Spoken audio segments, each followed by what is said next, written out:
High friend केमन आछो तोमरा सबाई आशा करछि सबाई भालो आछो सुस्थ आछो। आज के आमी तोमादेर सामने आबारो एकटी नतून रेसिपि निये हाजिर हयेछि। आर एई रेसिपिटी हच्छे एकेबारे बेगुनेर निरामिष रेसिपि। बेगुनेर रेसिपिटा एतटाई मजा एतटाई टेस्टी, एइभाবে एकबार रान्ना करे देखो बाड़ीते, सकलेई मजा करे खेये नेबे। आर एटा भात रुटिर संगे परोटार संगे खूबই मजा खेते लागबे। एतटाई टेस्टी हय एई बेगुनेर रेसिपिटी। बाड़ीते ना बानिये देखले बुझतेई पारबे ना जे कतटा मजार एई बेगुनेर रेसिपि। ताहले चलो बेशी कथा ना बाड़िये देखे नेওয়া যাক आमी किभाবে बेगुनेर रेसिपिटी बानिয়েছি। बेगुनेर रेसिपि रान्ना करार जोन्नो प्रथमे एकटा कड़ा निয়েছি, तार मध्य दिए दिচ্ছি सर्षेर तेल परिमाण मतो। सर्षेर तेलेर ओपरे दिए दिচ্ছি এইভাবে बेगुन केटे रेखेছি, बेगुन काटा आमी दिए दिচ্ছি। लाल लाल करे बेगुनटा एकटु भेजे निते हबे। और बेगुनगुलोके এইভাবে टुकरो टुकरो करे बेश बड़ो साइजेर काटते हबे। एरपर एखाने दिए दिচ্ছি स्वाद मतो लवण और दिए दिচ্ছি কিছুটা हलुदेर गुঁড়ো दिए भालोभाবে एटाके लाल लाल करे भेजे निते हबे।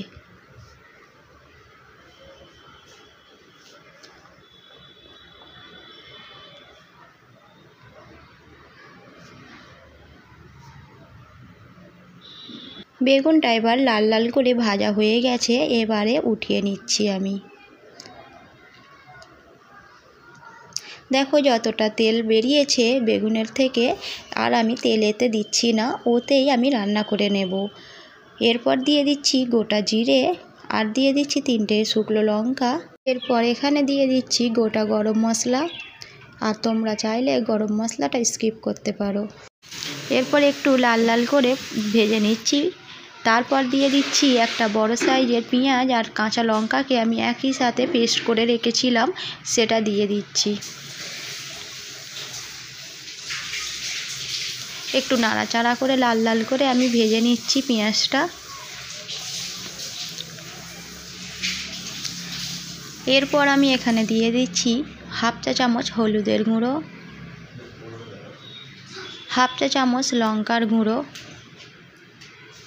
এরপর দিয়ে দিচ্ছি হাফ চা চামচ গোলমরিচের গুঁড়ো। এবার দিয়ে দিচ্ছি হাফ চা চামচ ধনে গুঁড়ো।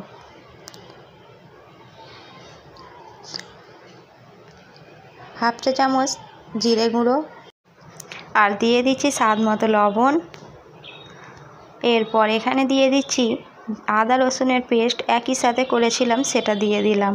দেবার পর ভালোভাবে একটু কষিয়ে নিতে হবে, জল ব্যবহার করা যাবে না। মশলার গন্ধটা বেশ একটু চলে যাবে যখন, নাড়াচাড়া করতে করতে তারপর আমি এখানে দিয়ে দিচ্ছি একটা দুটো বড় সাইজের টমেটোকে আমি ম্যাগনেট করে রেখেছিলাম, সেটা দিয়ে দিলাম। দেবার পর ভালোভাবে মিশিয়ে নিচ্ছি মশলার সঙ্গে। বেশ ভালোভাবে কষিয়ে কষিয়ে তেল তেল ভাব উঠে আসবে যখন, দেখো পুরো মাখা মাখা হয়ে গেছে মশলাটা। এরপর এখানে পরিমাণ মতো জল দিয়ে দেব।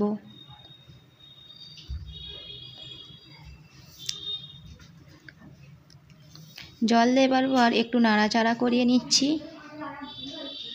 আর মশলাটা যখন ফুটে আসবে তখন আমি ভেজে রাখা বেগুন দিয়ে দিচ্ছি। ওপর থেকে দিয়ে দিচ্ছি বেগুন ভাজা।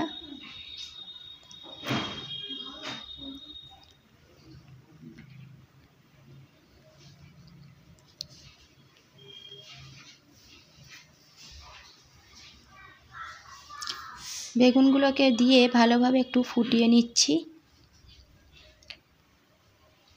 দেখো কতটা সুন্দর মাখা মাখা হয়ে গেছে। এরপর পরিবেশন করে দেখাচ্ছি তোমাদের কতটা সুন্দর হয়েছে। দেখো বন্ধুরা কতটা সুন্দর, কতটা লোভনীয় হয়েছে, দেখেই খেতে মন যাবে। আর এতটা দুর্দান্ত লাগে না এই রেসিপিটি, খুবই মজার খুবই মজার। না বাড়িতে বানিয়ে দেখলে বুঝতেই পারবে না যে এতটাই সুন্দর লাগে এই রেসিপিটি খেতে। ভাত রুটির সাথে খুবই মজা করে বাচ্চারা বড়রা সকলেই খেয়ে নেবে। আজকের রেসিপি আশা করছি তোমাদের কাছে খুবই ভালো লেগেছে। একটা ছোট করে লাইক কমেন্ট আর বেশি বেশি করে আমার ভিডিওটা শেয়ার করার অনুরোধ রইল। আজকের মতো ভিডিও এখানেই শেষ করলাম। ভালো থেকো, সুস্থ থেকো, সবাইকে ধন্যবাদ।